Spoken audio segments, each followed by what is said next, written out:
Sure. You want to go ahead and share the document? Good morning, everyone. Hope everyone had a happy summer and enjoying the cool weather that we've had lately. My name is Bonita Green. I'm the Executive Director of the Merrick-Moore Community Development Corporation. And I'm here today with L.A. Davis Durante, who is our UCC Fellow, and Lauren Faye Welsh, who is a student under Dr. Kofi Boone at NC State. She has her master's in landscape architectural design. And so what we're here to talk to you about is a project that we're working towards, hoping that we can convince the property owners to turn this land over to us to create a nature preserve. The property that we're speaking about is it's a part of Astor Ridge, and it's a part of Astor Ridge that is dated conservation land or stated to be conservation land. So they're not going to be developing this property at all. And we, are looking for support in the community to convince the landowner to turn that property over to us so that we can create a nature preserve. I'm going to turn it over to Lauren Faye and Ellie at this point. Great. All right. Can you all hear us? Good sound. All right, cool. Thank you, Bonita. I'm L.A. Davis Durant. I'm the Urban Conservation and Community Fellow at Merrick-Moore Community Development Corporation. And yes, like Bonita said, we're going to be talking about this case for Community Nature Preserve in the Northeast Durham Corridor. But first, we wanted just to give a little background information. Some of you might be familiar with this. So first, for starters, if folks who know me, you've definitely seen this map before. This is the map of the Ellerby Creek watershed. And so for those who don't know, Ellerby Creek is a stream of waters, creek. Specifically, it's a damaged body of water, a tributary to Falls Lake. And the city of Durham has had it as a poor, in the stream reports, as a poor water quality grade for since about the late 1990s. And so therefore, there's a lot of ecological implications that are rampant through the Northeast Durham corridor and communities surrounding this watershed, including Merrick-Moore. And so what we're going to get into today is outside of just the history of this area, we're going to also try to thread the health implications, the heritage implications, and the safety aspect of this conservation project. So next slide. So quick grounding first, we always like to say that just the original stewards and inhabitants of the land were the Occaneechi, Saponi, and Choctaw nations. Once it was settled in post-antebellum period, we can say that Northeast Durham Corridor was a lot of sharecropping land. And particularly Merrick-Moore stemmed, a lot of the descendants from Merrick-Moore were previous sharecroppers on the Rome plantation, which is in the Northeast Durham area. And so by World War II, in like the late 40s and early 50s, a lot of those descendants were World War II veterans coming back, and they established Merrick-Moore as a community. So part of our mission as an organization, just to give that context, is also to keep that legacy of community alive, but also to make sure that that history is threaded into the ongoing sustainable efforts. So going to the next slide. So like a lot of neighborhoods in Durham, challenges like redlining, segregation, urban renewal have affected the development and longevity of communities like Merrick-Moore. As you can see, Highway 85 just goes right through it. And so this map also illustrates a little bit of what the easement could look like, but we see also that these surrounding neighborhoods are pretty much surrounded by industrial land. And so a lot of what we're going to be talking about is like, how do we counteract that ongoing culture of development, kind of this contributing to more sprawl and ecological degradation, but also, what could this look like? So this image right here just shows the broad connectivity map. And here you can see just in the last couple of decades, there's been lots of development and sprawl, which is if we know the effects of urbanization, we can know that there's an acceleration and escalation of environmental pollutants.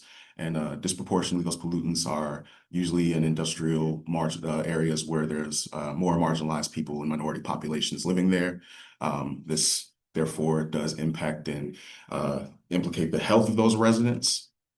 And I'm going to, is this the next slide, and pass it to Lauren Faye? Yeah. Okay, so this is the specific site that we're talking about developing into a nature preserve. And it's right north of Astor Ridge development. It's about a 50-acre piece of land adjacent to another tract of forested land that Durham County owns. The access to the site would be off of Harvest Street, and it's kind of gridlocked in between a ton of development that's already there and a lot of development that's pressing in. So I feel like this graphic does a good job of just showing that it's kind of this green gem of forest in the midst of a lot of concrete and development. These are a few photos from the site. I've had the privilege of getting to go out there and explore a little bit and collect some data. It's a really beautiful site. There's a little ephemeral stream that runs through and a lot of forested areas, a few little grassy fields. And there's an easement strip that runs through it that the county maintains, but there's a lot of different biodiversity out there, and it's just a beautiful piece of land. So as a result of one of the community engagement events that we did about a month ago, we developed this vision plan. So the hope is that on the site there will be some low impact walking trails, a boardwalk over some of the areas that are a little spongy, some interpretive signage, some seating areas, some places for bird watching, and then potentially a little nature play area. So yeah, this is what we're envisioning for the site. And yeah, those trails would be, like I said, low impact with some clear guided signs. So it would be a great place for people to go walk their dogs, to walk, jog, just to have a safe place to recreate outside, because there's not a ton of safe places to recreate in this immediate area. So this site has a lot of layered benefits. There's the outdoor recreation piece, but also the climate benefits of conserving forest. So we ran a few numbers and found that a piece of land this big has the potential to sequester carbon that's equal to driving a car 12,000 miles, or removing pollution that causes asthma and smog, similar to not burning 300 gallons of gasoline. So there's a lot of benefits to the carbon sequestration that these trees in this tract of forest can provide. There's also a great amount of species diversity within the site. This is just a small snapshot of some of the trees and mid-story native plants and shrubs and grasses and ferns and mosses that we've observed while out on the site, but the list goes on. This is just a little snapshot. So maintaining this area, there would be a lot of potential to kind of bring back some of these larger canopy trees and add in more pollinator plants and more native grasses, and just continue to make it a space where habitat and pollinators thrive. This is a little snapshot of some of the habitat that we've seen out on the land. So there would be great potential for habitat protection. There's a lot of birds, great for bird watching, a lot of pollinators. And like I said, we would continue to add in pollinator-friendly plants, so that these species can continue to thrive. We also did some temperature sensing, and we found that on a hot day, the maximum temperature in the forest got up to 95 degrees, and the temperature in Astor Ridge on the sidewalk got up to 127 degrees. So the potential that this site has for cooling effects in the whole area is pretty major. This map is showing the heat distribution in downtown Durham versus the proposed nature preserve. On average, it's about a 10-degree difference. So having big pieces of land like this is really crucial for the urban heat island effect as it continues to increase. And as you can see, the corridors and just a lot of these natural spaces are a lot cooler than some of the industrial land. So yeah, another huge benefit about the site is that there's not any impervious surfaces on the site right now. And as you can see, the red, which represents impervious surfaces, is kind of encroaching onto the site. So keeping this area as a nature preserve would have the potential to decrease a lot of flooding events. It can act as a giant sponge to help soak in a lot of the runoff from all of these impervious surfaces. And then it also is in an area that has a huge lack of connectivity. So as you can see on the left side of the map, there's a network of parks and sidewalks and just a lot of connectivity. And as you get over to the site, there's not that same connectivity. So having a place that people could access and walk around would be a huge asset to the entire community and all the surrounding areas. And I'm going to let LA talk a little bit about more about that. Yeah, and just to pivot back to just our, going into historic references, I mean, the connectivity and sidewalk connectivity that, can lead to, of course, safer communities, right? And of course, like we know that, for instance, this aerial view shows Hillendale, lots of connectivity versus, Merrick-Moore.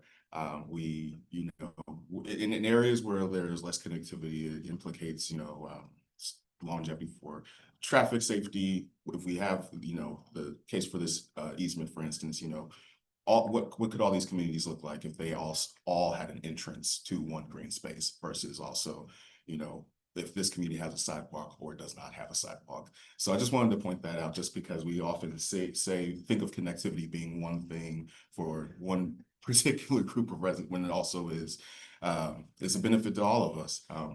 But there's been a historic disinvestment in areas of Durham, specifically just the western part of the watershed and western part of Durham County, or eastern part of Durham County, excuse me.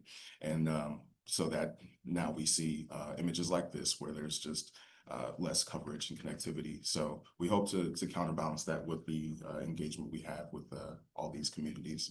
Can you go to the next slide? And so naturally, air quality is quite an issue when we have talking about ecological degradation regarding water quality, sprawl, and of course, the ongoing development.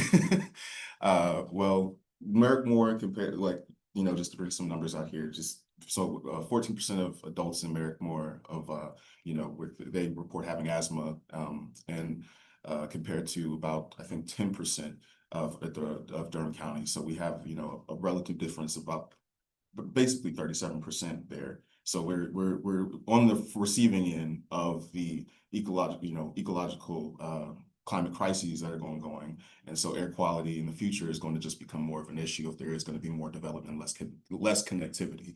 So the case for this is not just beyond the heritage theme and the historics around have these communities been connected to green spaces before, but will the residents have connections to green spaces and other sustainable resources in the future? So next slide. And right here is just the summary of just our benefits for this case. We know that there's obviously the educational opportunities, community engagement, and of course access, but we also want to drive down that because this is a community and neighborhood that, an area where it's historically industrial and also full of so many resilient communities, we want that to benefit the future residents as well. So this temperature reduction and habitat protection is sort of like a vision for that. It's a wayfinding vision for that. And we hope to also include particularly a lot of signage that will honor the legacy of the folks in this community. And so to pass it back to Bonita, we're going to talk about a little bit of our future engagements coming up. And yeah. Oh, yeah. Yes, so that's the good part. This is how you guys can get involved. We're actually having our second community engagement events coming up on September 15th at 7 p.m. at the Mount Zora Baptist Church. We're still, taking input from community residents and people who live in this Northeast corridor, or anyone who has a passion about nature preserves and being outside, just giving us ideas of what community would like to see happen on this property. We also have a engagement that we're planning for December where we'll be organizing a hike for people who can actually go through and hike and walk through the property and just get an idea of some of the things that we have planned to go on. Then thirdly, like I said, we don't own the property. And the property owner, it's not a process where you go through the city or the county, no governmental agency has any purview over this. It's purely dealing with the property owner. So, our goal is to have enough people to sign the petition saying, yes, we would love to see this nature preserve happen in this area. We would love for Merrick-Moore, to be stewards of this and maintain this property. So, this QR code leads to a petition on change.org. If we can get your signatures on that, we'd really appreciate it. Share with your networks, but definitely come out and play with us. And thank you so much for your time this morning. I'm open to answer any questions that you have at this time.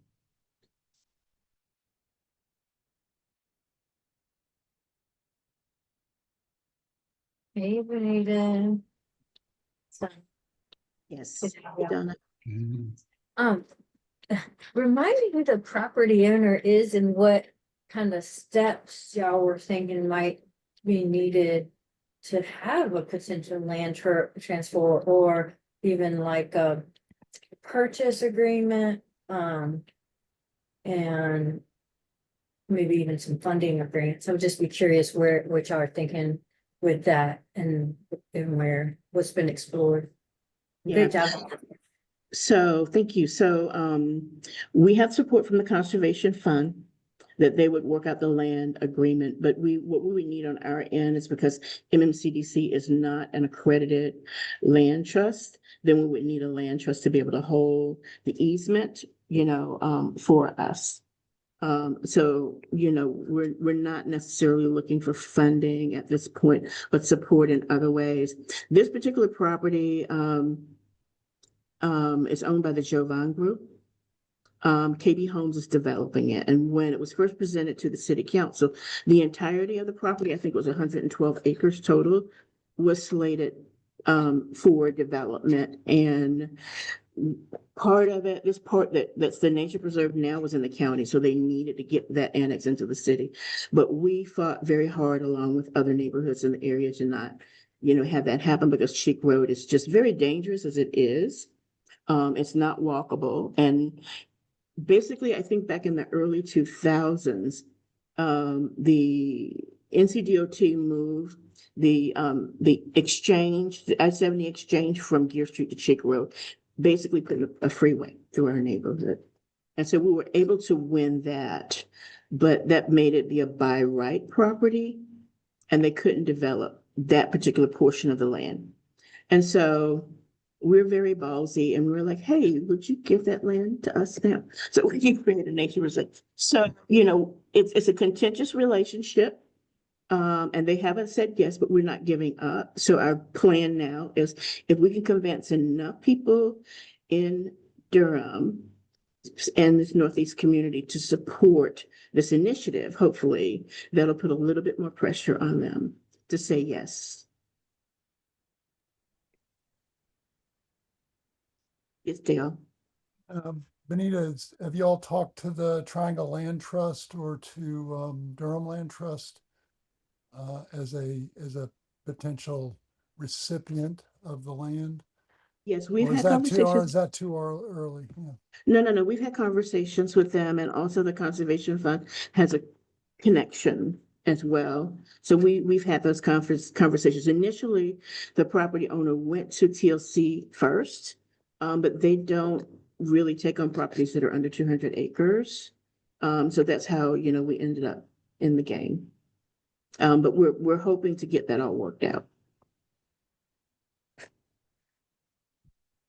So I'm not clear. Is the property owner open to this kind of transfer of this asset without being remunerated financially? Say that again. I'm sorry. Is the property owner open to this kind of transfer without getting paid for the land? Probably not. Probably not, and that's one of the things that the Conservation Fund would pay them for. We're not looking for them necessarily to give us the property for free. There would be some compensation there. But we need to just, open that dialogue. We had a dialogue going, and then they just stopped. And what they've said is they would turn it over to the homeowners association. And we're still pushing forward because it would be an easier transfer if they do it now, opposed to waiting for an HOA to get there. But even if they turn it over to the HOA, we're going to still press forward with trying to gain ownership of the property so we can create a nature preserve over in this area. Okay. Hi, Bonita. Sorry if I'm asking you to repeat something, but I came in kind of late. But what did this project go before city council for a potential like rezoning and it was voted down, so it became by right? Is that what you're saying? Yes, it went before city council. I think the final decision was in February of 2022. Okay. All right. No problem. Thank you. Hi, Bonita. Hey there. So, quick question. Besides the online petition, which we can sign through the QR code, is there anything else that your neighboring communities can do to help? The big thing would be, I mean, we could do personal letters as well if someone wanted to do that. And you can direct those to KB Homes, but I can, or you can direct them to me and I can forward them. The KB Homes is probably the easiest way to do that. But, we're just trying to gain ground support in the community for this to happen. Is the basic thing right now. Yeah, I was just saying, sometimes people need a visual, and I don't know how much, you've had conversations with them, but other preserves that have been done in the area that they can look as example, the benefit of it. Yes. Maybe something like that might help. I don't know. Was there a presentation done? No, Ella? we have presentations. We have presentations for them, and we have presentations right now that we're doing for community engagement. But what we're trying to do now is do the community engagement part, get people's conceptual ideas, and then we can build upon that to use for a presentation to the property owner and Okay. to KB Homes. Yeah. Thank you.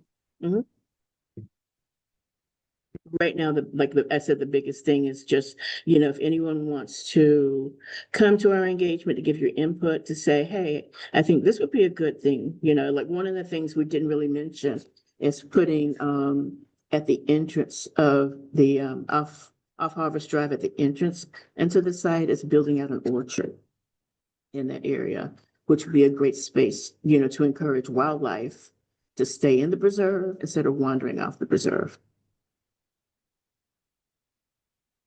And then having nature play areas also on the site where if families are out with their kids, it's a good place for them to go and hang out.